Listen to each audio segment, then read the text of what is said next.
এদিকে আজ ৩০ তারিখ আওয়ামী লীগের পরিকল্পনায় রাজপথে যা হলো, সাংবাদিক ইলিয়াস সবকিছুই বলেছিল। সর্বশেষ তারা সফল হয় নাকি ব্যর্থ হয়? যে আজকে বাংলাদেশ আওয়ামী লীগ তাদের বিভিন্ন নেতাকর্মীদেরকে নিয়ে গেরিলা পদ্ধতিতে ঢাকা শহরকে দখল করবে। আর এই চাঞ্চল্যকর তথ্য যখন সাংবাদিক ইলিয়াসের মতন মানুষ তার ইউটিউবে আপলোড করেন, স্বাভাবিকভাবে জনমনে একটা ভয় আতঙ্ক তৈরি হয়। আর এমনি তো শেখ হাসিনার নামটার মধ্যে কিন্তু একটা ভয় আছে। আপনি দেখবেন যারাই এই নামটা নেয় মোটামুটি চেহারার মধ্যে খুব শক্ত করে সাহস রাখার চেষ্টা করে, কিন্তু ভয় পায়। ৩০ তারিখের কর্মসূচি নিয়ে গ্রুপটিতে সশস্ত্র যুদ্ধের মাধ্যমে দেশ দখলের ভয়ঙ্কর সব আলোচনা করার ভিডিও হাতে এসেছে আমাদের। লিখেছেন, সুযোগ হাতছাড়া হয়েছে তোমাদের কারণে। কালকে সব হয়ে যেত পরিকল্পনা ছিল কুপিয়ে মারার পর হিন্দুদের বাড়িতে হামলা হলে ভারত থেকে ট্রুপ চলে আসবে। ওরা যেহেতু হামলা করেনি, তোমাদের উচিত ছিল নিজেরা নিজেদের বাড়ি ঘরে আগুন দেওয়া। পেছনের ঘটনা বাদ দিয়ে ৩০ তারিখের পরিকল্পনায় মনোযোগী হও সবাই। সাংবাদিক ইলিয়াস ভাই যেই তথ্যটি দিয়েছে, এইটা দেখে কিন্তু সারা দেশের মানুষ খুবই আতঙ্কের মধ্যে রয়েছে।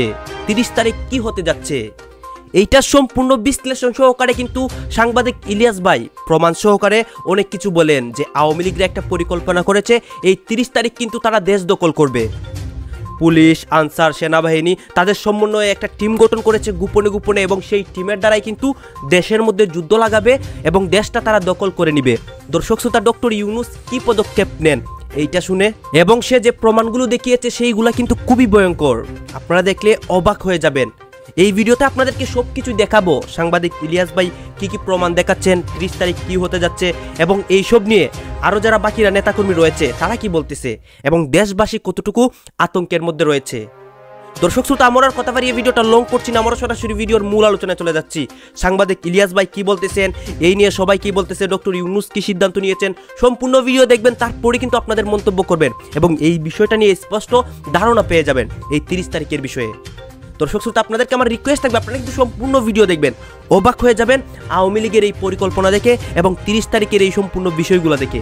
এই জায়গায় এইগুলো তো শুনেন, বাংলাদেশে একেবারে টপ লেভেল সামরিক বাহিনীর ৪ থেকে ৫ জন জেনারেল লেভেলের লোকজন ওনারা এসে এখানে বসে থেকে আমাদের লাইভ শুনে গেছেন। আমাদের প্রধানমন্ত্রী উনি নিজে এসে বসে থেকে গেছেন। গ্রুপের সবচেয়ে ভয়ঙ্কর তথ্য পাওয়া গেছে ভুয়া মুক্তিযোদ্ধা জেডআই খান পান্নার মেসেজ থেকে। আওয়ামী এই আইনজীবী শহীদ সাইফুল ইসলাম আলিফের হত্যাকাণ্ড নিয়ে চাঞ্চল্যকর তথ্য দিয়েছে জেডআই খান পান্না।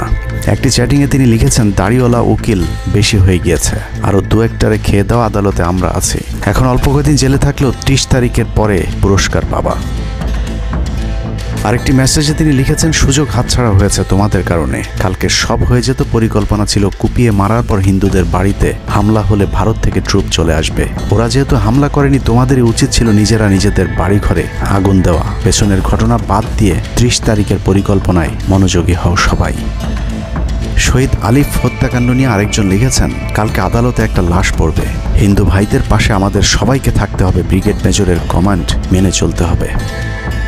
৩০ তারিখের কর্মসূচি নিয়ে গ্রুপটিতে সশস্ত্র যুদ্ধের মাধ্যমে দেশ দখলের ভয়ঙ্কর সব আলোচনা করার ভিডিও হাতে এসেছে আমাদের।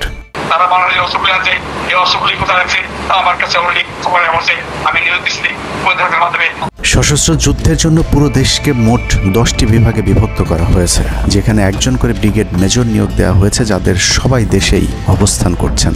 এর মধ্যে গ্রুপে প্রাপ্ত জেডআই খান পান্নার নম্বরটিতে মেসেজ পাঠানো হলে মুহূর্তেই সাড়া দেন তিনি। কল করতেই গড় গড় করে সবকিছু স্বীকার করেন। জেডআই খান পান্না, জি আমি তাই।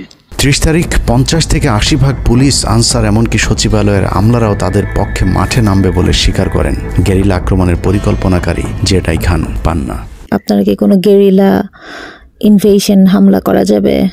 ঢাকার স্টুডেন্টরা যদি এখনো সাপোর্টার্স অর্গানাইজ হইতে নামে, এই অ্যাডমিনিস্ট্রেশনের 50% না 80% লোক নেমে আসবে, পার্টিকুলারলি পুলিশ, আনসার এবং সেক্রেটারিয়েট থেকে। পালিয়ে যাওয়ার আগে এই ভিডিও প্রচারের সাথে সাথে রাষ্ট্রদ্রোহিতার অভিযোগে তাকে গ্রেফতার করতে হবে, তাহলে চক্রান্তকারীদের আরও পরিকল্পনার তথ্য পাওয়া যেতে পারে। ভবিষ্যতে এ ধরনের ষড়যন্ত্র বন্ধ করতে গ্রুপে থাকা সকলের মোবাইল নম্বর এবং চেহারা দেখে শনাক্তের পর দ্রুত গ্রেফতার করতে হবে। সূত্র জানিয়েছে, ডিজিএফআই প্রধানের প্রত্যক্ষ তত্ত্বাবধানে চলছে এসব দেশবিরোধী তৎপরতা। আর্মিকে ম্যাজিস্ট্রেসি পাওয়ার দেয়া হলেও তাদেরকে ক্ষমতা প্রয়োগ করতে দেওয়া হচ্ছে না, যে কারণে আওয়ামী লীগ নেতারা বেশিরভাগ এখনও দেশে থাকলেও তাদেরকে ধরা হচ্ছে না। অতএব সেনাবাহিনীর উচ্চপদস্থ হাসিনাপন্থী অফিসারদেরকে দ্রুত সেনাবাহিনী থেকে সরাতে হবে। 5 তারিখ সেনাপ্রধান যে ভূমিকা রেখেছেন তার জন্য তিনি অবশ্যই প্রশংসার দাবিদার, কিন্তু সেনাপ্রধানকে প্রমাণ করতে হবে তিনি আসলেই নায়ক নাকি খলনায়ক। 5 তারিখের পরেও সেনাবাহিনীর গুরুত্বপূর্ণ পদগুলোতে রদবদল না করা এবং গুম খুনের সাথে জড়িত অফিসারদের বিরুদ্ধে কোনো ব্যবস্থা না নেওয়া সহ বিডিআর হত্যাকাণ্ডের বিষয়ে দৃশ্যমান কোনো পদক্ষেপ না নেওয়া খুবই সন্দেহজনক। সূত্র জানিয়েছে সেনাপ্রধানের স্ত্রীর সাথে প্রতিনিয়ত শেখ হাসিনার যোগাযোগ রয়েছে। অতএব সেনাপ্রধানকে দ্রুত তার অবস্থান পরিষ্কার করে সেনাবাহিনীর গুরুত্বপূর্ণ পদগুলোতে নতুন করে নিয়োগ দিতে হবে। সেনাবাহিনীর জুনিয়র এবং মধ্যম সারির অফিসার এবং সৈনিকদের সবসময় দেশের স্বার্থে যুদ্ধের জন্য প্রস্তুত থাকতে হবে। মনে রাখতে হবে সেনাবাহিনী আমাদের আস্থার প্রতীক।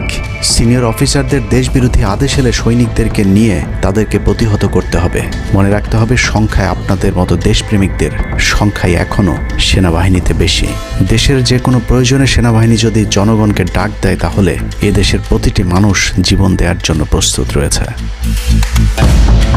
ডক্টর মোহাম্মদ ইউনূসের পাশে থাকা ভারতীয় গুপ্তচর আসিফ নজরুল, মিলিটারি সেক্রেটারি ফেরদৌস হাসান সেলিম এবং প্রেস সেক্রেটারি শফিকুল আলমকে দ্রুত সরাতে হবে। প্রধান উপদেষ্টার সাথে ছাত্র নেতাদের সাক্ষাতের পথ সহজ করতে হবে। আসিফ নজরুলরা অসৎ উদ্দেশ্যে মাহফুজ আলমকে তার পাশ থেকে সরিয়েছে। অতএব যত দ্রুত সম্ভব মাহফুজ আলমকে আবারও বিশেষ সহকারীর পদে ফিরিয়ে আনতে হবে। গুরুত্বপূর্ণ যে কোনো সিদ্ধান্তের ক্ষেত্রে নাহিদ এবং আসিফদের মতামত প্রধান উপদেষ্টাকে গুরুত্বের সাথে নিতে হবে। জেডাই খান পান্নাদের ষড়যন্ত্র এবার সফল না হলেও এই ষড়যন্ত্র চলতেই থাকবে। বাংলাদেশের প্রতিটি মানুষকে চোখ কান খোলা রাখতে হবে, মনে রাখতে হবে শত্রু আপনাদের ঘরের কোণেই। ভারত যদি বাংলাদেশে আক্রমণ করে তাহলে সবার আগে আওয়ামী লীগ আর শ্রীকৃষ্ণের ভক্তরাই আপনার গলায় ছুরি ধরবে।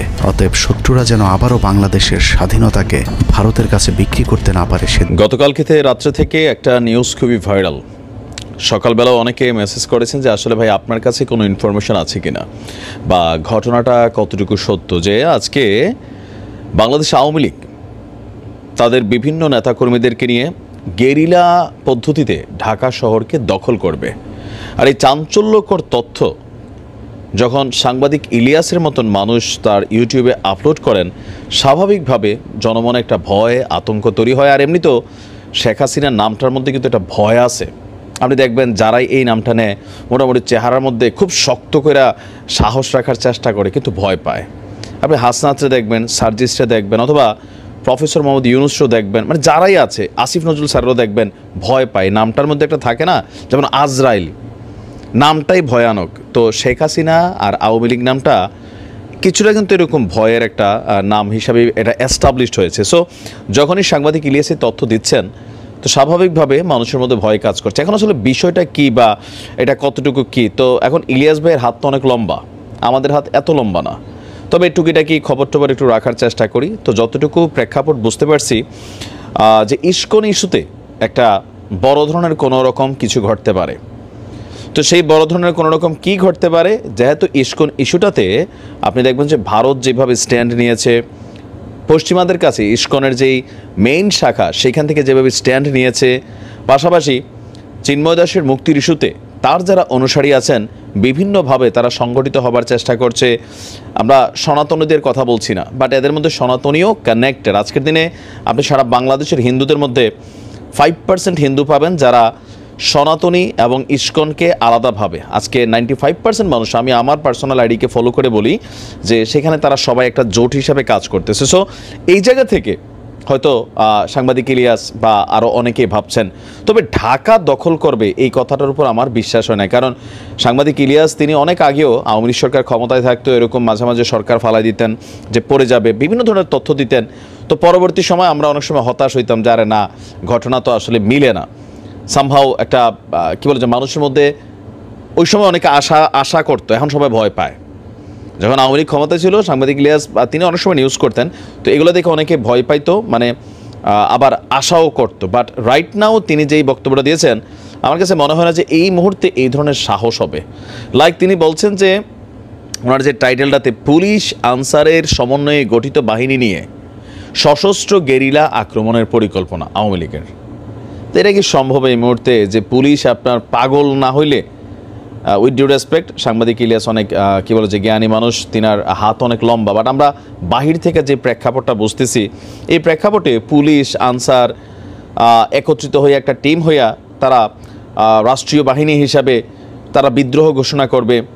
পাশাপাশি সেখানে আওয়ামী লীগের গেরিলা বাহিনী এখানে কানেক্টেড হইয়া সশস্ত্র আক্রমণ করবে, ঢাকা শহরকে অচল করে দেবে।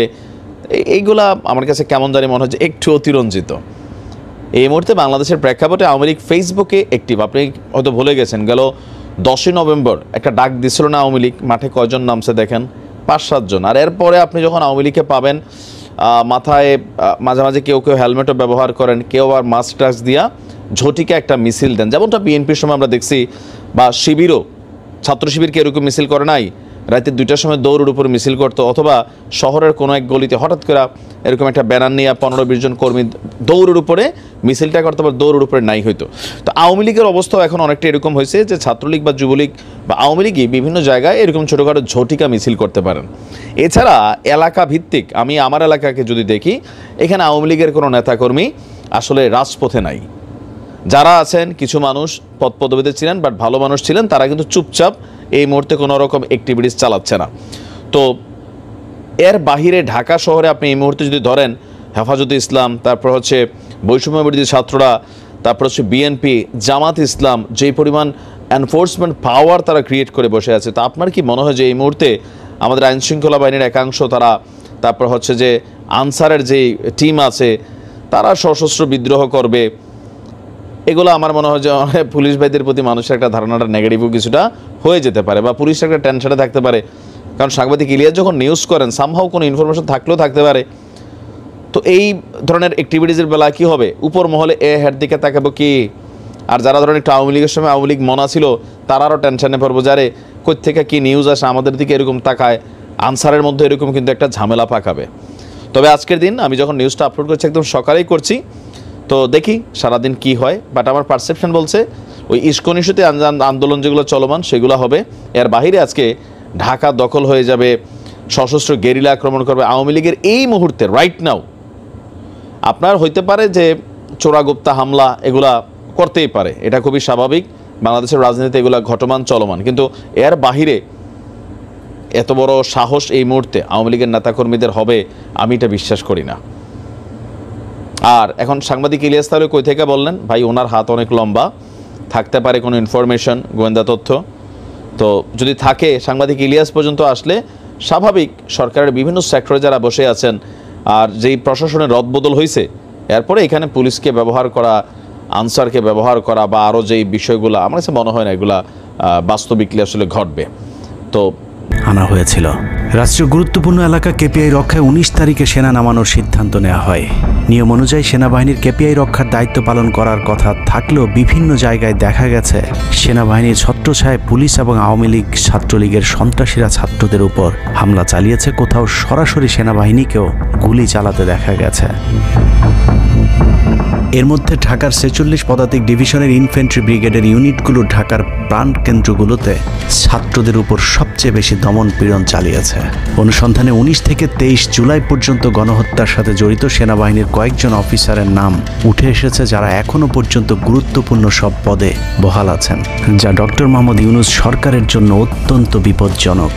কতটা বিপজ্জনক সেটা বোঝার জন্য আন্দোলনের সময়টাতে ওই অফিসারদের ভূমিকা কী ছিল সেটা একটু দেখে আসি।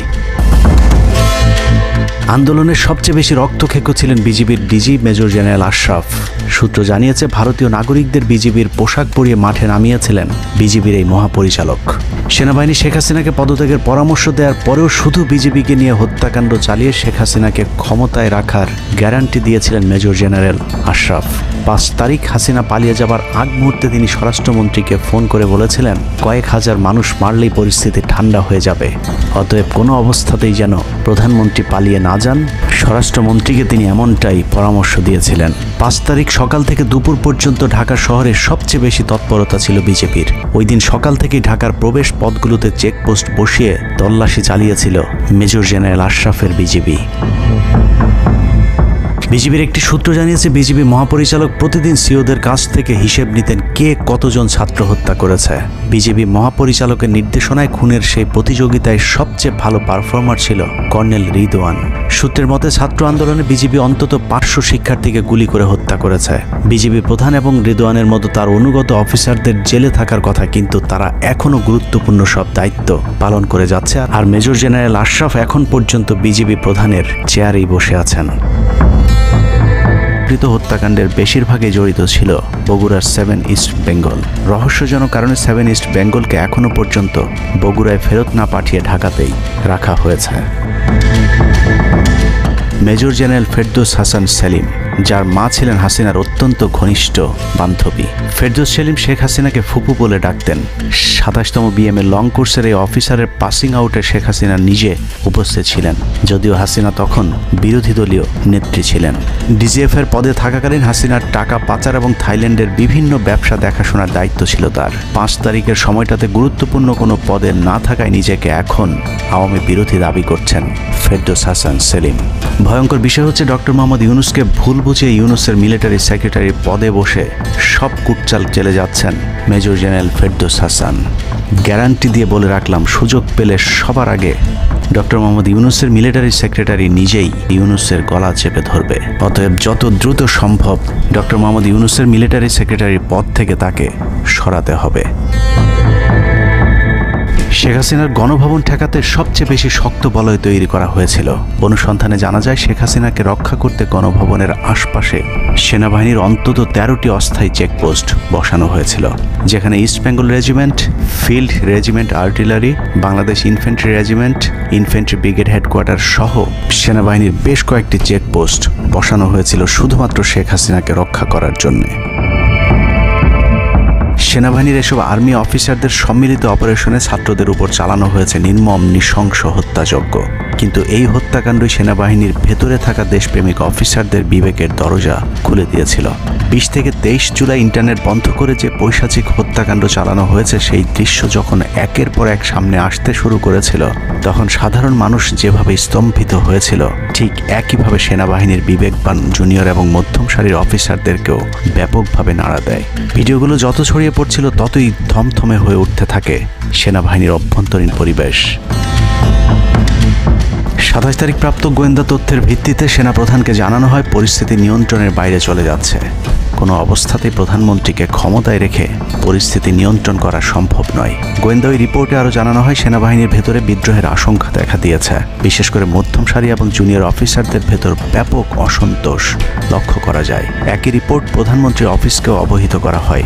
সেই রিপোর্টের পরেও কঠোর অবস্থানে যাবার সিদ্ধান্ত নেওয়া হয় সরকারের পক্ষ থেকে। এদিকে গোয়েন্দা রিপোর্টের প্রেক্ষিতে সেনা ইউনিটের মধ্যম সারি, জুনিয়র অফিসার এবং সৈনিকদের উপর কঠিন সামরিক গোয়েন্দা নজরদারি চলতে থাকে, যে কারণে প্রচণ্ড ক্ষোভ থাকলেও কোনো ধরনের পূর্ব প্রস্তুতি ও পারস্পরিক যোগাযোগ না থাকায় সেনাবাহিনীর দেশপ্রেমিক অফিসার ও সৈনিকেরা কিংকর্তব্য বিমূঢ় হয়ে পড়েন। 27-28 2 দিন এভাবেই টান টান উত্তেজনার মধ্য দিয়ে কেটেছে। 29শে জুলাই শেখ হাসিনাকে পরিস্থিতি সম্পর্কে ধারণা দিতে সেনাপ্রধান সারা দেশের অফিসারদেরকে নিয়ে সেনা সদরের হেলমেটে একটি ভিডিও টেলিকনফারেন্সে দরবার গ্রহণ করেন। সেই কনফারেন্সে অপারেটরের অসাবধানতাবশত স্ক্রিনে হঠাৎ করে ক্যামেরা টার্ন অফ করা HPM নামে একটি বক্স ভেসে উঠেছিল।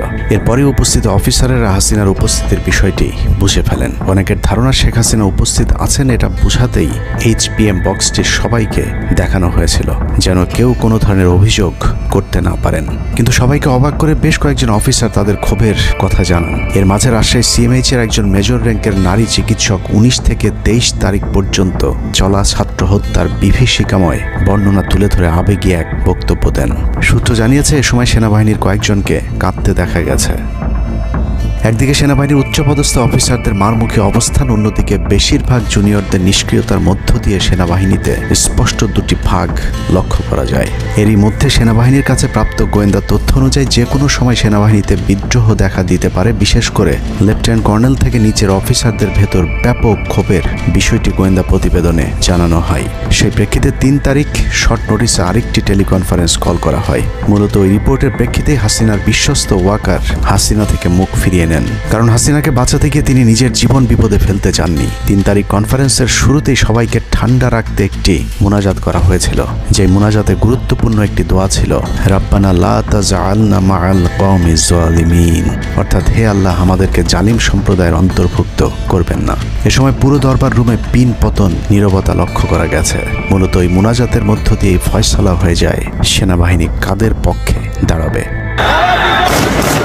সেনা সূত্র থেকে পাঠানো এসব তথ্যে উঠে এসেছে সেনাবাহিনী কোন কোন এলাকায় ছাত্র জনতার উপর গুলি চালিয়েছিল এবং কতটা পরিকল্পিতভাবে মানুষ হত্যার ছক কষা হয়েছিল। 4 তারিখও সেনাবাহিনীর ভূমিকা ছিল অত্যন্ত অস্পষ্ট। কিছু জায়গায় সেনাবাহিনী ছাত্রদের পক্ষে, আবার কিছু জায়গায় ছাত্রদের উপর গুলিও চালিয়েছে। 4 আগস্ট সবার প্রথম 24 ডিভিশন চট্টগ্রামের GOC lieutenant general Mainur Rahman তার বাহিনীকে ছাত্রদের পাশে দাঁড়ানোর নির্দেশ দেন। 5 তারিখ সকাল পর্যন্ত আর্মির ভূমিকা ছিল অত্যন্ত সন্দেহজনক। সকাল 10টা পর্যন্ত আর্মি কড়াকড়িভাবেই দায়িত্ব নিয়েছিলেন। বিশেষ করে গণভবনের আশপাশে 12টা পর্যন্ত ছাত্রদেরকে ভয় দেখাতে কয়েক রাউন্ড লাইভ অ্যামুনেশন ফায়ার করা হয়। 4 তারিখ 3 বাহিনী প্রধান, পুলিশ প্রধান এবং ডিজিডিজিএফের সারা রাত নির্ঘুম কেটেছে। 3 থেকে 5 তারিখ পর্যন্ত গুরুত্বপূর্ণ কিছু ঘটনা ঘটেছে, সেটা তুলে ধরবার আগে শেখ হাসিনার পালিয়ে যাওয়ার বর্ণনা দিয়ে আসা যাক। 5 তারিখ সকাল ঠিক 9টায় প্রধানমন্ত্রীর অফিসে গিয়ে শেখ হাসিনাকে পদত্যাগ করতে বলেন সেনাপ্রধান। শেখ হাসিনার কথা শোনার সাথে সাথে সেনাপ্রধানকে দৌড়ে মারতে আসেন। এ সময় 3 বাহিনী প্রধানকে অকথ্য ভাষায় গালাগাল করেন শেখ হাসিনা। জেনারেল ওয়াকারকে হাসিনা বলেন, তুই পুলিশকে দেখে শিখতে পারিস নাই। এ সময় বিমান বাহিনী প্রধান সজীব ওয়াজেদ জয়কে ফোন করে তার মাকে বোঝানোর জন্য অনুরোধ করেন। সজীব ওয়াজেদ জয় এটি জানার পর উল্টো আর্মি চিফকে তুই তুকারি করে হুমকি দিতে থাকেন, তোর কোন বাবা তোকে চিফ বানাইছে, তোর বউ ছেলে মেয়ে কে কোথায় আছে সবকিছু দেখে নেওয়া হবে। রাগান্বিত হয়ে এরপরই সজীব ওয়াজেদ জয় লাইভে গিয়ে আবল তাবল বকতে থাকেন। ঠিক আছে, শেখ হাসিনার পর আপনাদের কি হবে সেটা আমারও চিন্তার বিষয় না, আমার পরিবারের আর চিন্তার বিষয় না, আপনারা বুঝবেন। এরই মধ্যে 9:30 বেজে যায়। শেখ হাসিনাকে কোনোভাবে রাজি করাতে না পেরে সেনাপ্রধান হাসিনাকে 2টি বিকল্প দেন, পদত্যাগ অথবা গ্রেফতার। ওদিকে মিরপুরে বসানো সেনাবাহিনীর চেকপোস্টগুলো খুলে দেওয়া হলে বিনা বাধায় গণজোয়ার ঢুকে পড়তে থাকে। মবটি যখন গণভবন থেকে মাত্র 20 মিনিটের দূরত্বে চলে আসে, এ সময় সেনাবাহিনী এক প্রকার জোর করে শেখ হাসিনাকে পদত্যাগপত্রে সই করান। এ সময় এসএসএফের 2-1 এগিয়ে আসতে চাইলেও সেনাপ্রধান হাত ইশারা করলে তারা জায়গায় দাঁড়িয়ে থাকেন। পদত্যাগের পর শেখ হাসিনা জাতির উদ্দেশ্যে ভাষণ দেওয়ার অনুরোধ করলে সেনাপ্রধান হাসিনাকে বলেন, জীবন বাঁচাতে চাইলে দ্রুত গাড়িতে গিয়ে উঠুন, জনগণ গণভবনে ঢুকে পড়ছে। সেনাবাহিনীর মতে শেখ হাসিনা সেদিন মাত্র 5 মিনিটের জন্য বেঁচে গিয়েছেন, তা না হলে জনগণ তাকে ধরে ফেলত। হাসিনাকে গণভবন থেকে উদ্ধার করে বিমানে ভারত পাঠিয়ে দেওয়ার জন্য মোট 3টি রুট প্ল্যান করা হয়েছিল। প্ল্যান এ, গণভবন থেকে গাড়ি বহরে বিমান বাহিনীর ব্লু স্কাই স্কুলের গেট দিয়ে তেজগাঁও বিমানবন্দরে ঢুকে ঢাকা সেনানিবাসে প্রবেশ এবং তারপর বিএএফ বেস দিয়ে বিমান বাহিনীর রানওয়েতে প্রবেশ। সেখান থেকে বিমান বাহিনীর C-130 যে বিমানে ভারতে উড্ডয়ন। দুর্ভাগ্যজনকভাবে ততক্ষণে বিপ্লবী জনতার শেওড়াপাড়া রাস্তা দিয়ে বিমান বাহিনীর ব্লু স্কাই স্কুলের গেট ক্রস করে আগারগাঁও চৌরাস্তা পর্যন্ত চলে এসেছিল। ওদিক দিয়ে ক্যান্টনমেন্টের জাহাঙ্গীর গেটও ছাত্র জনতার দখলে, তাই গণভবন থেকে গাড়িতে করে ঢাকা সেনানিবাসে ঢোকার সব পথ বন্ধ হয়ে গিয়েছিল। যে কারণে প্ল্যান বি অবলম্বন করতে হয়েছিল হাসিনাকে উদ্ধারকারীদের। প্ল্যান বি অনুযায়ী গণভবন থেকে বিমান ঘাঁটিতে যাওয়ার তখন একটাই পথ বাকি ছিল, তা হলো হেলিকপ্টারে যাওয়া। বিমান বাহিনীর MI-17 হেলিকপ্টার চন্দ্রিমা উদ্যানের পাশে বাণিজ্য মেলার মাঠে এসে অবতরণ করে। খুনি হাসিনা চন্দ্রিমা উদ্যানের পাশের রাস্তা দিয়ে বাণিজ্য মেলা মাঠে প্রবেশ করে এবং সেখান থেকেই হেলিকপ্টারে করে বিমান বাহিনী ঘাঁটিতে নিয়ে যাওয়া হয় তাকে। সেখানে গিয়ে তারেক সিদ্দিকী এবং সালমান এফ রহমানের জন্য কিছুক্ষণ অপেক্ষা করে শেখ হাসিনা। তবে শেষ পর্যন্ত সালমান এফ রহমানের পৌঁছাতে দেরি হয় শেখ হাসিনাকে নিয়ে কোনো গন্তব্য ছাড়াই 10:45 মিনিটে উড়াল দেয় বিমান বাহিনীর C-130 জুলিয়েট বিমানটি। সাধারণত বিমানের রুট ব্যবহারে কোড ব্যবহার করতে হলেও সেটা করেনি। রাডার ফাঁকি দিতে জীবনের ঝুঁকি নিয়ে এই পদ্ধতি অবলম্বন করা হয়েছিল। ফুল ফুয়েল লোড করা হয় ভারত দেশের প্রধানমন্ত্রী। প্রথম আমি 3টা ফরম্যাট আছে, 3টা ফরম্যাট নিয়ে আসুন আমরা বিশ্লেষণ করে দেখি। যে নাম্বার 1 ফরম্যাট, নাম্বার 1 ফরম্যাট হচ্ছে যদি ডোনাল্ড ট্রাম্প শপথ নেওয়ার পরে, যেহেতু ডোনাল্ড ট্রাম্পের সাথে ফ্যাসিস্ট সুৎখোর মহাজন ইউনূসের একটি পারস্পরিক একটি বিরোধিতা আছে, কারণ এই সুৎখোর মহাজন ইউনূস হিলারি ক্লিন্টনকে ক্লিন্টন ফাউন্ডেশনে ডোনেশন করেছিলেন, যেটি ডোনাল্ড ট্রাম্প কখনো মেনে নিতে পারেনি। এবং বাংলাদেশে যে হিন্দুদের উপরে যে অত্যাচার নির্যাতন হচ্ছে সেটির ব্যাপারে ডোনাল্ড ট্রাম্প তার ভেরিফাইড টুইটার থেকে টুইট করেছেন। তার মানে ডোনাল্ড ট্রাম্প নিজে একজন প্রেসিডেন্ট হিসাবে এই ইনুস বিরোধী। Number one. সেকেন্ড থিং হচ্ছে যে এই ফরম্যাটের আরেকটা বিষয় হচ্ছে যে আপনি যদি দেখেন যে ডোনাল্ড ট্রাম্পের যে অ্যাডমিনিস্ট্রেশনের যে গোয়েন্দা সংস্থার প্রধান হবেন তুলসী গ্যাবার্ড, সে কিন্তু ইসকনের সদস্য এবং সে খুব একটি জোরালো বক্তব্য দিয়েছে বাংলাদেশে হিন্দুদের উপরে যেভাবে অত্যাচার নির্যাতন হচ্ছে এগুলোর ব্যাপারে একটি জোরালো বক্তব্য দিয়েছে। তারপরে হচ্ছে ইন্ডিয়া বর্তমান প্রেক্ষাপটে বাংলাদেশের উপরে যে ইন্ডিয়া বিরোধী একটি আন্দোলন বা মুভমেন্ট এবং হিন্দুদের উপরে যে ইসকনের উপরে এবং হিন্দুদের উপরে যে অত্যাচার নির্যাতন হচ্ছে, এটি আসলে ইন্ডিয়া এটি মেনে নিতে পারছে না এবং পৃথিবীর কেউ মেনে নিতে পারছে না, মেনে না নেওয়ারই কথা। তো সেই জন্য আপনার যখনই ডোনাল্ড ট্রাম্প শপথ নেবেন, শপথ নেওয়ার পরেই আপনি যদি এগুলো বিচার বিশ্লেষণ করেন, আপনি দেখবেন যে ইনুস সরকারের উপরে একটা বিশাল চাপ আসছে এবং ডোনাল্ড ট্রাম্প অ্যাডমিনিস্ট্রেশন এবং ইন্ডিয়া যদি বাংলাদেশ সেনাবাহিনী প্রধানকে শুধু বলে দেয় আর কিছু লাগবে না যে শেখ হাসিনাই বাংলাদেশের প্রধানমন্ত্রী, কারণ শেখ হাসিনা এই দেশের নির্বাচিত সাংবিধানিক প্রধানমন্ত্রী। আপনারা যারা আছেন, ইনুসরা যারা আছে, তারা হচ্ছে এই দেশের অসাংবিধানিক এবং জবরদখল করে ক্ষমতা দখলকারী সরকার। এটা আমরা মেনে নিব না। শেখ হাসিনা বাংলাদেশের সাংবিধানিক এবং নির্বাচিত প্রধানমন্ত্রী। সাথে সাথে বাংলাদেশের জনগণ রাস্তায় নেমে পড়বে, সাথে সাথে শেখ হাসিনাকে বরণ করার জন্য লক্ষ লক্ষ কোটি কোটি জনতা রাস্তায় নেমে আসবে এবং শেখ হাসিনা প্রধানমন্ত্রী হিসাবে কিচ্ছু করা লাগবে না, তার নতুন করে শপথ নেওয়া লাগবে না, কিচ্ছু করা লাগবে না, সে সব প্রধানমন্ত্রী হিসাবে তার দায়িত্ব পালন করবে। এটি হচ্ছে সবচেয়ে বেশি সম্ভাবনার তিনটা অপশনের মধ্যে একটি অপশন, যে সবশেষে এই আন্তর্জাতিক বিশ্বের কাছে শেখ হাসিনাই গ্রহণযোগ্য প্রধানমন্ত্রী, শেখ হাসিনাই সাংবিধানিক এবং বৈধ প্রধানমন্ত্রী, এবং এটাই হচ্ছে নাম্বার ওয়ান অপশন। যদি কোনো কারণে এই অপশনটা না হয়ে অন্য কোনো অপশন হয়, সেটা হতে পারে প্রতিবিপ্লব। দ্বিতীয় ফরম্যাটটা হতে পারে প্রতিবিপ্লব। তো প্রতিবিপ্লব হবে কেন? অলরেডি প্রতিবিপ্লবের পথে বাংলাদেশ। বাংলাদেশে যে কোনো মুহূর্তে এনি টাইম বাংলাদেশে প্রতিবিপ্লব হতে পারে। কেন প্রতিবিপ্লব হতে পারে আপনি দেখেন, বাংলাদেশের কিন্তু 98% জনগণ, আমি মনে করি অন সাম পয়েন্ট 99% জনগণ এই সৎকুর ফেসিস্ট স্বৈর শাসক ইনুসের বিরুদ্ধে। আপনি দেখেন সেনাবাহিনীর একটা বিশাল অংশ এই ইনুসকে কখনো মেনে নিতে পারছে না, বাংলাদেশে যে অন্যায় অত্যাচার নির্যাতন হচ্ছে এগুলো মেনে নিতে পারছে না। তারপরে পুলিশকে যেভাবে নির্মমভাবে হত্যা করা হয়েছে এবং যারা হত্যা করেছে হত্যাকারীদেরকে ইন্ডেমনিটি দিয়ে যেভাবে মাফ করে দেওয়া হচ্ছে, এটি পুলিশের বিরুদ্ধে একটি যুদ্ধ ঘোষণা। পুলিশ ফুঁসে উঠেছে এই ইনুস সরকারের বিরুদ্ধে। তারপরে ছাত্র জনতা আপনারা দেখছেন যে কিভাবে বিভিন্ন কলেজ স্কুল বিভিন্ন জায়গায় কিভাবে মারামারি করছে, কি অসন্তোষ সৃষ্টি হচ্ছে।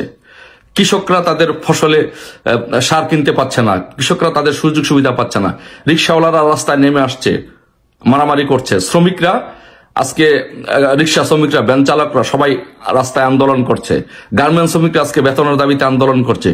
এই যে সারা বাংলাদেশের মানুষ, প্রাইভেট কোম্পানিগুলোতে মানুষ চাকরি হারাচ্ছে, প্রাইভেট কোম্পানিগুলো বন্ধ হয়ে যাচ্ছে, গার্মেন্টস গুলো বন্ধ হয়ে যাচ্ছে, ব্যবসা বাণিজ্যগুলো বন্ধ হয়ে যাচ্ছে, জিনিসপত্রের দাম একদম মানুষের হাতের নাগালের বাইরে চলে গেছে। একটা দুর্বিষহ অবস্থা। কখন কোথায় কি হয় এই ব্যাপারে মানুষ 24 আওয়ার কনসার্ন, যে কখন যে কি অঘটন ঘটে যায়, কোথায় যে কি ঘটে যায়। এদিকে বাউল সম্প্রদায়ের উপরে, সুফিবাদের সম্প্রদায়ের উপরে হামলা করা হচ্ছে, তাদের মাজারগুলো ভাঙচুর করা হচ্ছে, আনসারদেরকে পিটানো হচ্ছে। মানে এই যে একটা হযবরল অবস্থা, এই অবস্থায় মানুষ থাকতে চায় না, এই অবস্থা মানুষ পছন্দ করে না। মানুষ এই অবস্থা থেকে বের হয়ে আসতে চায়, মানুষ শান্তি চায়। যেমন শেখ হাসিনার আমলে মানুষ যেরকম অন্তত পক্ষে মানুষের চাকরি ছিল, মানুষের কর্মসংস্থান ছিল, দুবেলা মানুষ ভাত খেতে পেরেছে, শান্তিতে ছিল, রাস্তাঘাটের উন্নয়ন হয়েছে, দেশের উন্নয়ন হয়েছে। মানুষ এরকম স্টেবল গভর্নমেন্ট চায়। এই কারণে এই মানুষ আপনারা তো দেখলেন এখানে সাংবাদিক ইলিয়াস ভাই কি বলতেছেন। তিনি কিন্তু অনেক তথ্য এবং প্রমাণ সহকারে কথা বলতেছেন এবং তারা কিন্তু গোপনে গোপনে অনেক পরিকল্পনা করতেছে। পুলিশ বা অনেক তাদের দলের যারা রয়েছে তারা কিন্তু তাদেরকে নিয়ে এই পরিকল্পনা করে, আওয়ামী বড় বড় নেতাকর্মীরা। দর্শক শ্রোতা, এতক্ষণ আপনাদেরকে যা কিছু দেখিয়েছি সব কিছু কিন্তু আমরা সোশ্যাল মিডিয়া থেকে সংগ্রহ করেছি এবং ইলিয়াস ভাই কিন্তু খুবই সুন্দরভাবে বিশ্লেষণ করে দেখিয়েছেন যে তারা কিন্তু একটা পরিকল্পনা করতেছে এবং তারা কিন্তু প্রকাশ্যে বলতেছে যে 30 তারিখের কথা। কি হতে যাচ্ছে আপনারা কিন্তু সবকিছুই দেখতে পারবেন। দর্শক শ্রোতা, এইসব দেখে আপনাদের কি মনে হচ্ছে এবং আপনাদের মন্তব্যটা কি আপনারা কিন্তু অবশ্যই কমেন্ট বক্সে লিখে যাবেন এবং আপনাদের কাছে একটা রিকোয়েস্ট থাকবে আমার চ্যানেলটি সাবস্ক্রাইব করবেন এবং পাশে থাকা বেল আইকনটি অবশ্যই বাজিয়ে যাবেন যাতে করে নেক্সট ভিডিওটা সবার আগে আপনাদের কাছে পৌঁছায়। ধন্যবাদ।